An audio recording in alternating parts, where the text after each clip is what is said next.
পশ্চিমবাংলা সরকারের এবার নতুন ঘোষণা, এবার নাকি ৩,০০০ টাকা করে মিলবে লক্ষ্মীর ভাণ্ডারে। রাজ্যের মহিলাদের সামনে এপ্রিলেই দারুণ সুযোগ। লক্ষ্মীর ভাণ্ডার ভোট বক্সে সাফল্য এনে দিয়েছিল তৃণমূল কংগ্রেসকে, তাই এবার লক্ষ্মীর ভাণ্ডার নিয়ে বিশেষ পদক্ষেপ রাজ্য সরকারের। লক্ষ্মীর ভাণ্ডার ভোট বক্সে সাফল্য দিয়েছিল তৃণমূল কংগ্রেসকে।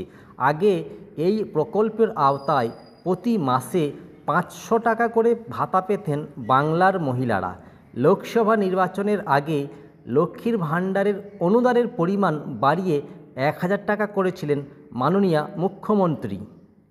রাজ্য সরকারের সবকটি জনকল্যাণমূলক প্রকল্পের মধ্যে বর্তমানে জনপ্রিয়তার নিরিখে প্রথম স্থানেই রয়েছে লক্ষ্মীর ভাণ্ডার।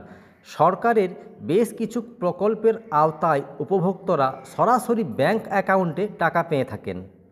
লক্ষ্মীর ভাণ্ডার এমনই একটি প্রকল্প যেখানে রাজ্যের মহিলাদের আর্থিকভাবে স্বনির্ভর করে তোলার লক্ষ্য শুরু করা হয়েছিল, যা অচিরেই জনপ্রিয়তার চূড়ায় পৌঁছে গিয়েছিল।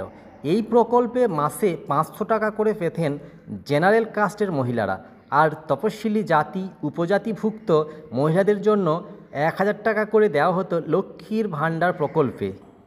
তবে এই প্রকল্পের টাকা সম্প্রতি পরিমাণে বাড়ানো হয়েছে ১,০০০ টাকা থেকে ১,২০০ টাকা করে, আর যারা ৫০০ টাকা করে পেতেন তারা পাচ্ছেন ১,০০০ টাকা করে। আর এবার ফের এই প্রকল্পে মহিলাদের জন্য সুখবর দেওয়া হলো সরকারের তরফ থেকে। জানানো হয়েছে যে এবার ৩ গুণ বাড়বে লক্ষ্মীর ভাণ্ডার। প্রতি মাসে অ্যাকাউন্টে ঢুকবে ৩,০০০ টাকা। ২৫ থেকে ৬০ বছর বয়সী মহিলারা আবেদন করতে পারেন। কোনো সরকারি কর্মচারী মহিলা আবেদন করতে পারবেন না। তবে সেপ্টেম্বর থেকেই কম করে ৩,০০০ টাকা পাবেন সকলে। একমাত্র আর্থিকভাবে পিছিয়ে পড়া মেয়েরাই পাবেন লক্ষ্মীর ভাণ্ডার।